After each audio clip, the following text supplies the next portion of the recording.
Salut à tous les amis, j'espère que vous allez bien, c'est Anthony de la Fabrique à Pâtisserie. Aujourd'hui nous allons préparer ensemble la bûche Infiniment Vanille. C'est une bûche qui est disponible avec les box à pâtisser.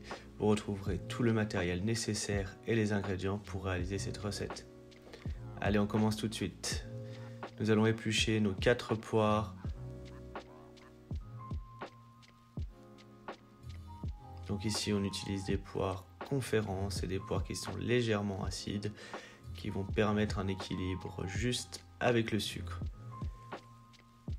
Une fois que vous avez épluché vos poires, vous les récupérez, vous les coupez en quartiers et on va retirer le milieu plus facilement.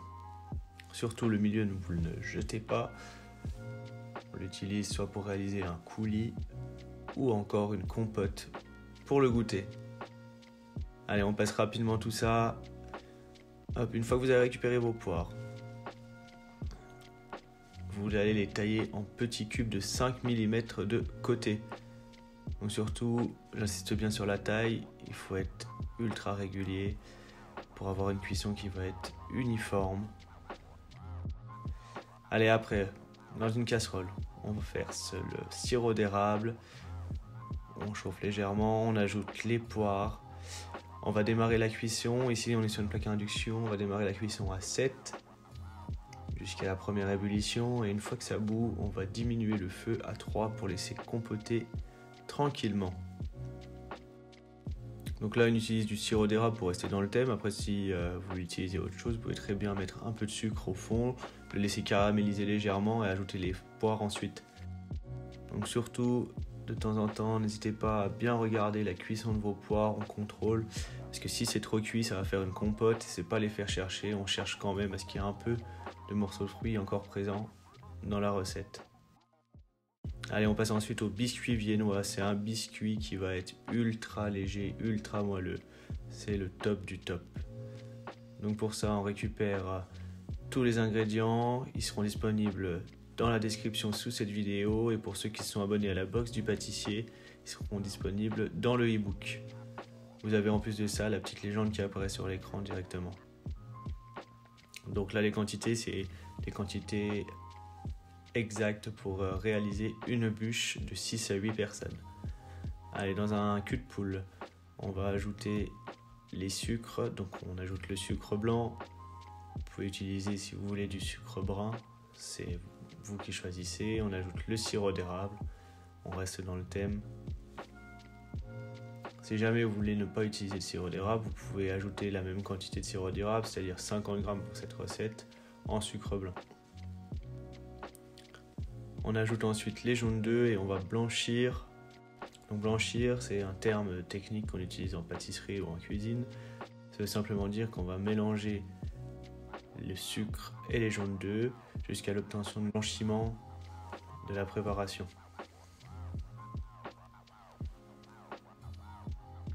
Allez, on mélange bien. On ajoute ensuite le reste des œufs. Donc c'est des œufs fermiers d'Alsace, bien évidemment. On privilégie la qualité des produits. Dans la cuve de notre batteur, on va y verser les blancs d'œufs. Donc il y a une petite quantité de blancs d'œufs. On a à peu près 3 blancs d'œufs ici. Si jamais vous avez peur que ça ne fonctionne pas dans votre robot, vous pouvez utiliser un batteur à main, ça marche aussi. Pendant ce temps, on contrôle sa compotée de poires.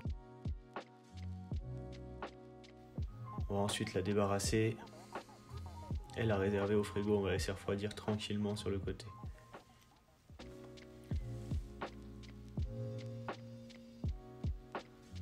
Donc pour notre part, on va garder un peu de poire, on va ajouter un peu d'eau, puis on va réaliser un petit coulis qui viendra en décoration sur la bûche.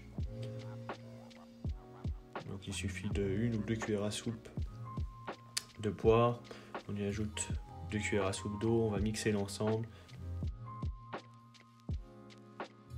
Donc nous on utilise un mixeur plongeant. Dans le petit coulis, on a ajouté de la vanille, ça va permettre d'ajouter une petite touche décor. Donc nos blancs en neige sont montés, ils sont montés assez fermes comme on le voit sur la vidéo. Il faut quand même quelque chose d'assez ferme parce qu'on va mélanger, donc il faut que ça reste assez résistant. Vous récupérez vos blancs d'œufs, on va ajouter ensuite, alors en plusieurs fois, les blancs d'œufs. Donc on ajoute une première partie, on mélange assez énergiquement pour pouvoir faciliter l'incorporation du reste des blancs d'œufs par la suite. Donc ça c'est une petite technique qu'on utilise, petite astuce. Ajoutez une petite quantité, vous mélangez bien, ça va prendre un peu de volume et ensuite on ajoute le reste. Ça va permettre une incorporation plus facile et plus rapide de votre mélange. C'est généralement le problème dans ce type de mélange, comme c'est assez compact les blancs d'œufs, que le reste est assez liquide, le liquide reste au fond, on n'arrive pas bien à mélanger et au final on mélange de trop et ça reste liquide, c'est pas le résultat qu'on souhaite. Donc là avec cette technique vous n'aurez plus de problème là-dessus. Donc on mélange, pour mélanger vous allez bien chercher au fond de votre cul de poule et vous ramenez toute la masse qui se situe au fond par le dessus et vous mélangez. En même temps, n'hésitez pas à tourner votre cul de poule d'un quart de tour pour avoir un mélange efficace.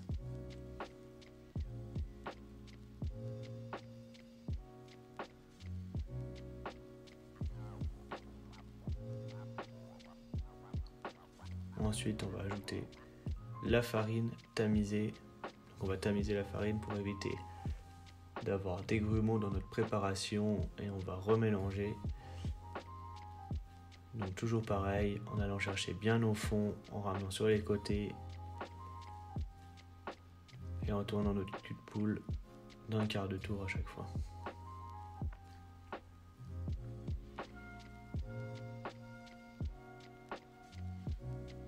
Une fois que c'est bien mélangé, on va verser tout ça sur une plaque. Donc cette recette c'est pour faire une bûche, mais c'est aussi pour faire une plaque de pâtisserie. Donc c'est des plaques 30 par 40 cm. C'est généralement les plaques qu'on utilise le plus chez les particuliers. C'est des plaques qui sont adaptées au four ménager. On utilise par-dessus un tapis silicone. Et on utilise ce genre de matériaux parce que nous, ça nous permet de pouvoir les réutiliser ensuite et pas de gâcher du papier sulfurisé.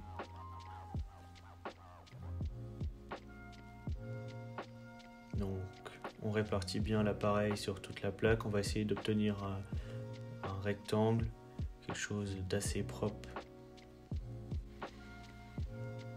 On utilise une spatule.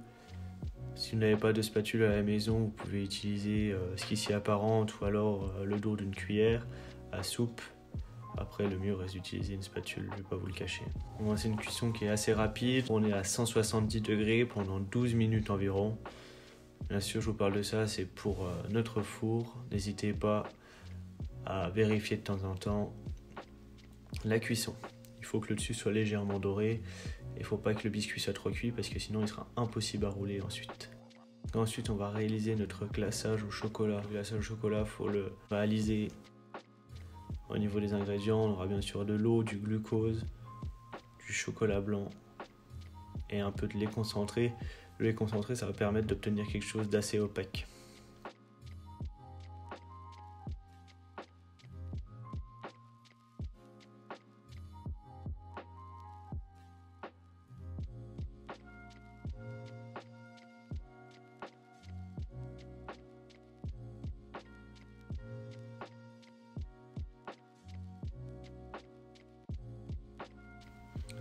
Donc dans un récipient qui est assez haut, vous allez verser votre chocolat.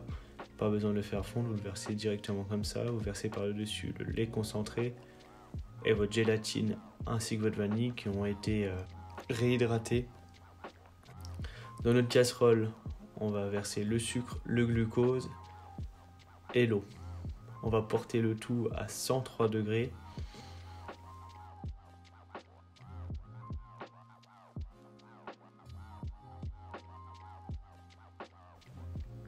Voilà, 103 degrés, on contrôle, c'est le petit point rouge que vous voyez sur l'écran.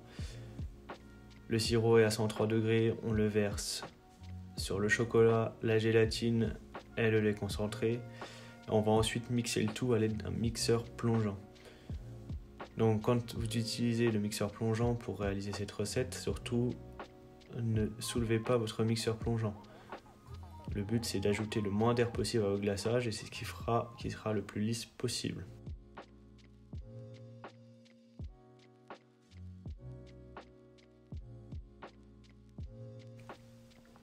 On récupère ensuite notre biscuit au bout de nos 12 minutes de cuisson et ensuite on va le retourner sur une plaque.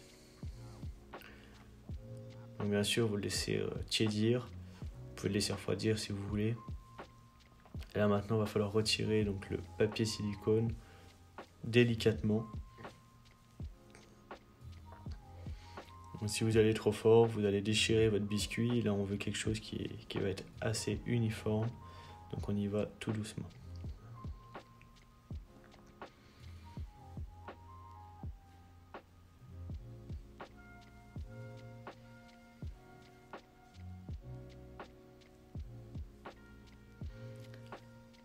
Quand j'ai réalisé cette recette la première fois, on y allait trop fort, le biscuit s'est complètement déchiré. On a dû tout recommencer pour pouvoir avoir quelque chose de top qualité. Donc surtout prenez bien votre temps. On récupère le moule à bûche, on vérifie la taille, donc il ne faut pas que ça dépasse. Le mieux c'est de laisser 1 ou 2 cm de chaque côté, parce qu'on va couper les extrémités de la bûche. Vous voyez là on a 1 ou 2 cm de chaque côté. On va couper à fleur du moule, et pareil après on réégalisera pour avoir 1 cm de chaque côté.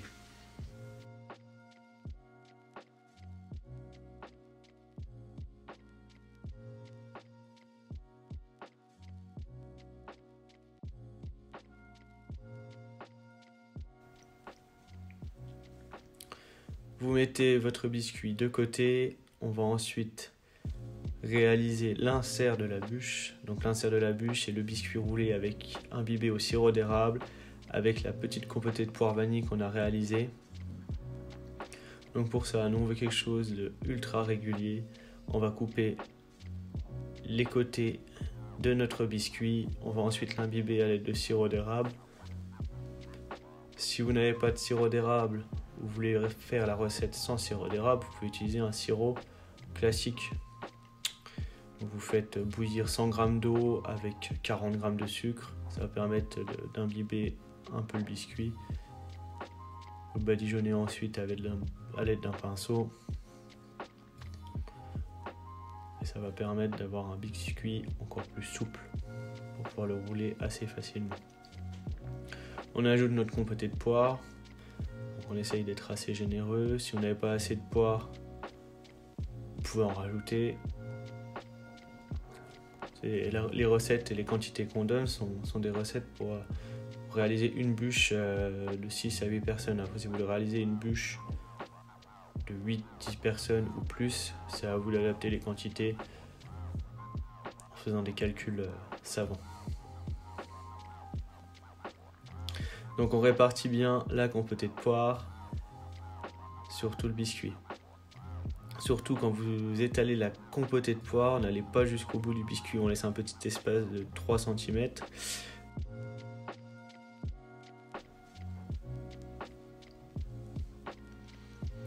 Donc pour rouler, vous allez prendre délicatement, petit à petit, surtout ne pas se précipiter. On roule petit à petit le biscuit. Il y en a qui utilisent des torchons humides, c'est vous qui voyez, nous on a toujours fait ça a toujours fonctionné. Ça c'est chacun décide de sa façon de faire. Donc nous on roule notre biscuit, on le serre bien. Surtout prenez votre temps.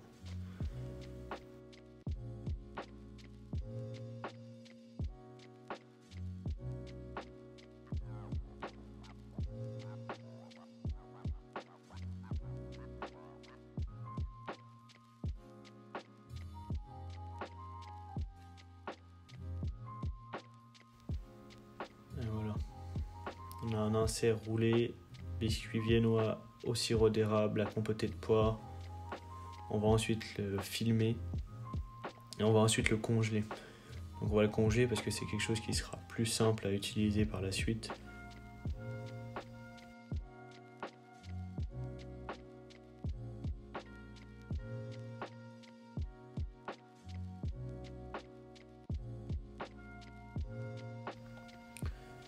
On passe ensuite à la mousse vanille. Donc la mousse vanille, pour les ingrédients, on va avoir de la gélatine, de l'eau, du lait, du sucre,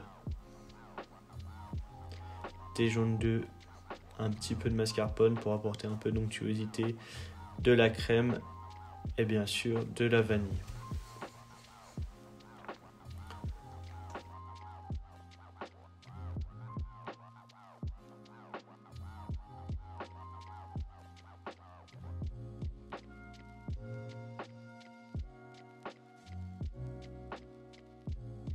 Donc pour cette recette, vous allez verser votre crème dans la casserole. J'y ai ajouté ensuite le lait et le mascarpone.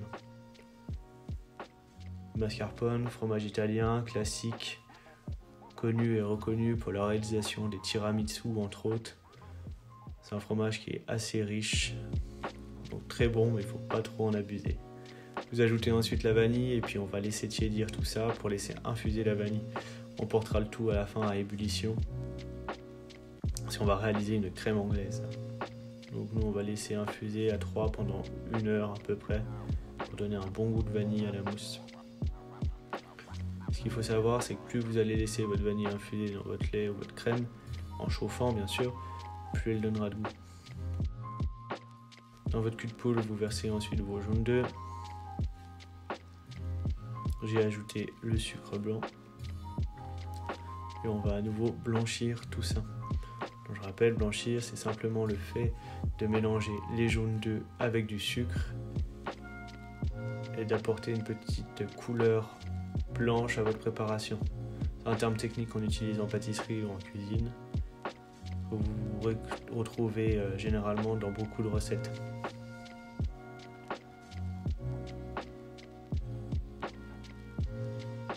Donc les quantités peuvent paraître assez infimes. Toujours pareil, on essaye de limiter la perte. Donc on essaye de réaliser les recettes avec la quantité suffisante pour pouvoir réaliser ici une bûche de 6 à 8 personnes. Donc on a blanchi nos jaunes et notre sucre. On porte la crème à ébullition. Une fois que la crème est à ébullition, on va verser tranquillement sur notre mélange.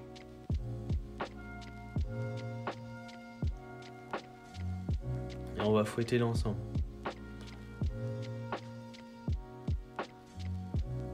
Une fois que c'est bien mélangé, on reverse le tout dans la casserole et on va cuire notre crème anglaise. Donc surtout, il y a une petite quantité, il faut faire attention, ça va aller très vite. On va cuire la crème anglaise à 83 degrés. 83 degrés, c'est la température de coagulation des jaunes d'œufs. Donc si vous la cuisez plus fort, ça va faire une omelette. Ça sera pas bon, il faudra tout recommencer. Donc pour vérifier la cuisson de la crème anglaise, on prend une spatule ou notre maryse, on trace un trait avec notre doigt. Si la crème anglaise coule, c'est qu'elle n'est pas cuite. Si elle ne coule pas, comme dans la vidéo, c'est qu'elle est cuite. Sinon, vous pouvez utiliser pour plus de facilité un thermomètre sonde ou laser qui vous garantira un résultat optimal. On ajoute ensuite notre gélatine et on laisse refroidir. Pendant ce temps, on supère notre crème liquide. Donc c'est la crème liquide Fleurette de Normandie. Toujours pareil, des ingrédients de qualité pour de meilleurs résultats. On va fouetter l'ensemble. Alors on va la monter. On va pas la monter à 100%. On va la monter à 85-90% environ. Pourquoi ? Parce que ça va permettre d'avoir une mousse qui va être assez fluide et qui va permettre de bien s'incorporer dans le moule à bûche. On verse ensuite notre crème anglaise qui est refroidie, qui est revenue à température ambiante. Surtout, ne versez pas votre crème anglaise chaude dedans, parce que ça va faire fondre la crème, ça va devenir ultra liquide et vous pourrez tout recommencer. Donc vous mélangez ensuite à l'aide de votre maryse. Vous allez chercher dans le fond du cul de poule et vous remontez bien sur les côtés. Vous mettez ensuite dans une poche à douille et il est temps de monter la bûche. Donc pour monter la bûche, on va chemiser le moule. Donc vous mettez un peu de crème au fond et à l'aide d'une spatule, on va venir emplir les bords de notre moule de mousse. Si vous n'avez pas de spatule, vous pouvez utiliser une cuillère, ça ne pose aucun souci. Donc réaliser ça, ça nous permet de contrôler qu'il n'y ait pas de bulles contre les parois, d'obtenir une bûche qui va être ultra lisse pour avoir un super résultat professionnel.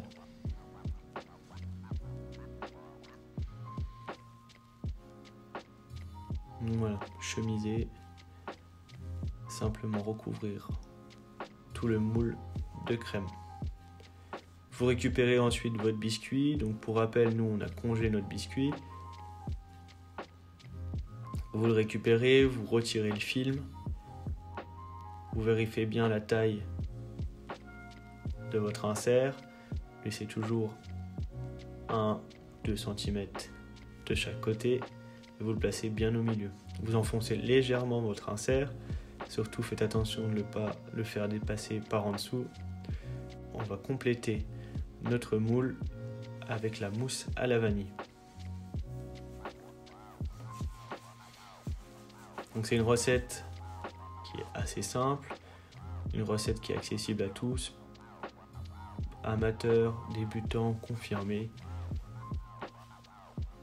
Il n'y a pas de problème pour réaliser cette recette. Donc vous voyez, au niveau de la quantité de mousse, on est tout pile sur ce qu'il nous faut. Donc une fois que vous avez rempli votre moule, on va répartir la crème équitablement. Donc surtout, faites bien attention, comme on va ajouter le biscuit par-dessus, vous laissez 1 cm pour pouvoir ajouter le biscuit. Parce que sinon votre biscuit va dépasser et ça fera pas beau lors du dressage.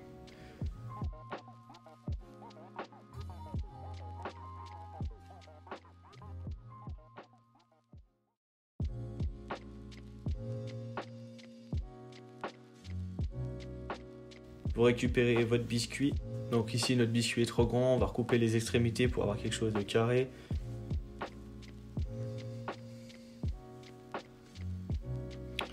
Et puis vous placez simplement votre biscuit sur votre crème.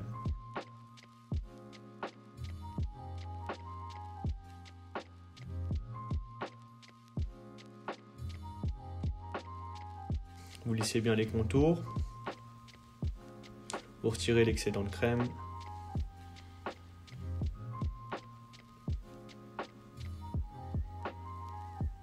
Et ensuite, on va imbiber notre semelle de bûche avec du sirop d'érable.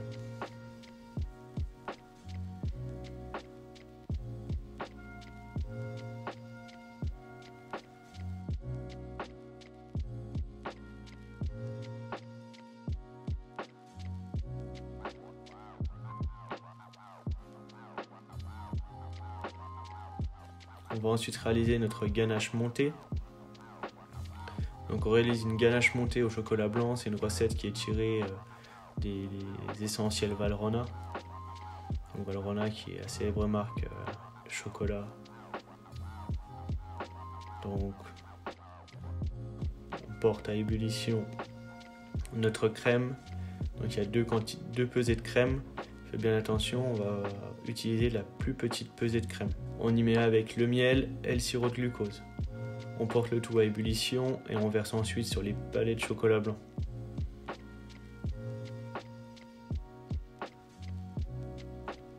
On mélange bien jusqu'à ce que tout le chocolat soit fondu.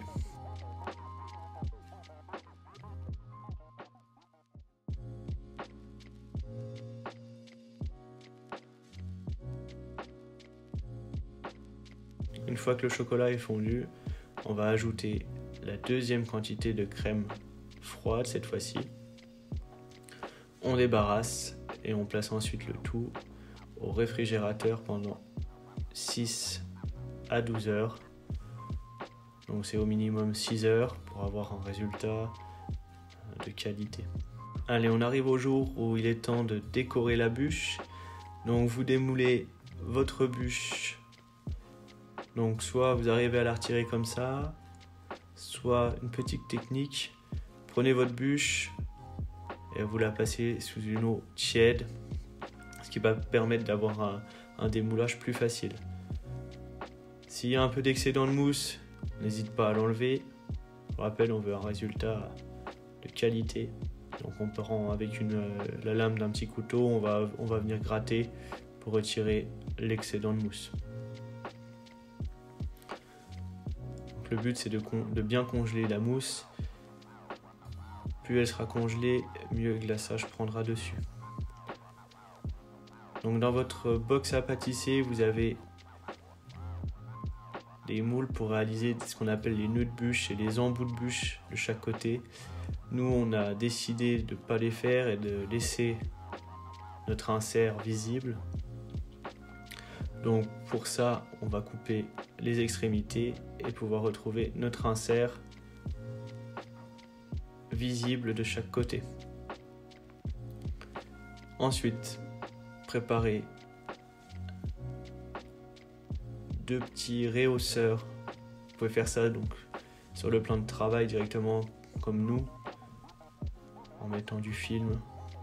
Ou alors vous pouvez faire ça au-dessus d'un récipient avec une grille. On va glacer notre bûche. Donc pour glacer votre bûche, vous récupérez votre glaçage que vous avez fait fondre tranquillement au micro-ondes, 30 secondes par 30 secondes, en vérifiant que celui-ci ne brûle pas. Pour le glaçage, on va utiliser un glaçage qui va être aux alentours de 35-36 degrés, pas plus. S'il est plus chaud, il sera trop liquide et il ne prendra pas bien sur votre bûche. S'il est trop froid, ça va faire un glaçage hyper épais qui ne va pas bien se répartir et ça ne sera pas top qualité. Donc vous prenez votre glaçage et puis après, c'est le moment fatidique. Vous glacez votre bûche. Donc vous y allez tranquillement.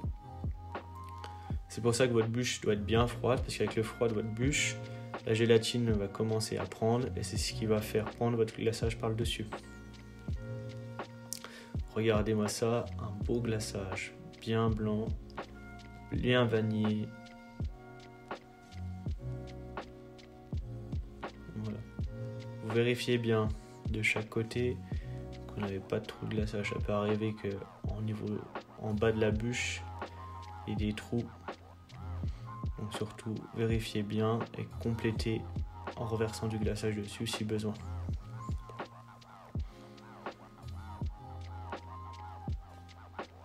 On va ensuite laisser prendre notre glaçage 1 à 2 minutes.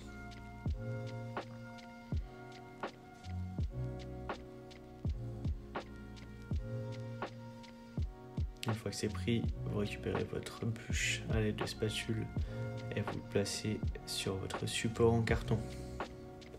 Là, nous, on avait un support de 30 cm, notre bûche fait maintenant 24-25 cm. Donc on l'a recoupé pour avoir la juste taille. Vous récupérez ensuite votre ganache montée qui a reposé toute la nuit au frigo. Vous montez ensuite votre ganache comme une chantilly. Donc toujours pareil, il faut que la ganache reste bien souple, il ne faut pas trop la monter. Si vous la montrez trop, votre ganache va transformer en beurre. Et à ce moment-là, vous pourrez tout recommencer, la recette sera loupée. Donc on récupère notre ganache montée, on la met dans une poche à douille. Nous on utilise ici une poche classique, 55 cm, c'est des grandes poches. C'est vraiment facile, on est à l'aise pour travailler. Vous pouvez utiliser aussi, c'est quelque chose de nouveau qui se fait sur le marché, le tube de buée, donc qui est en vente sur notre site web. C'est pour toutes les personnes qui ont du mal à se servir des poches à douille, c'est vraiment quelque chose d'extraordinaire. C'est une super invention qu'ils ont trouvée là. Et moi je vous conseille à tous ceux qui ont du mal d'utiliser la poche à douille. Donc avec notre douille à Saint-Honoré, on va venir par le dessus réaliser un serpentin des vagues. Regardez-moi ça, est-ce que c'est pas beau? On va venir ensuite décorer notre bûche, donc on va venir alterner avec le coulis de poire qu'on a réalisé en début de vidéo et du sirop d'érable. Ça va nous permettre de faire des petits rappels de goût. Donc on vient placer les petites gouttes dans les petits trous.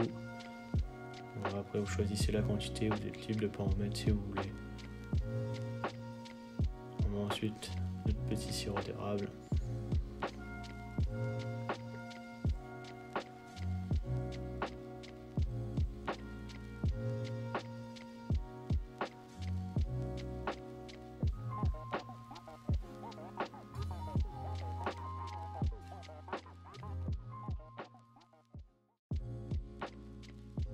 Donc nous on a décidé de faire une décoration assez épurée, on utilise des pousses qui sont comestibles.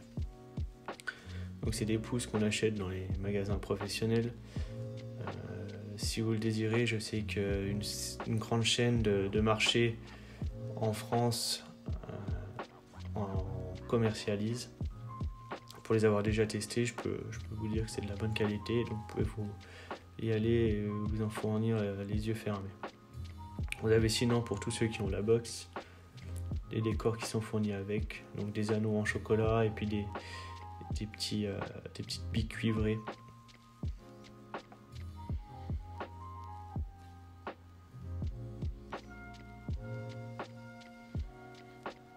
Et voilà pour nous. C'est quelque chose de sobre, élégant, qu'on apprécie. Voilà, si vous voulez, vous pouvez la conserver au congélateur une petite semaine ou alors simplement la garder au frais. Voilà, c'est fini pour nous. J'espère que cette vidéo vous aura plu. Surtout, n'hésitez pas à vous abonner, à mettre un petit pouce bleu sous la vidéo, ça nous fera plaisir et ça nous soutiendra.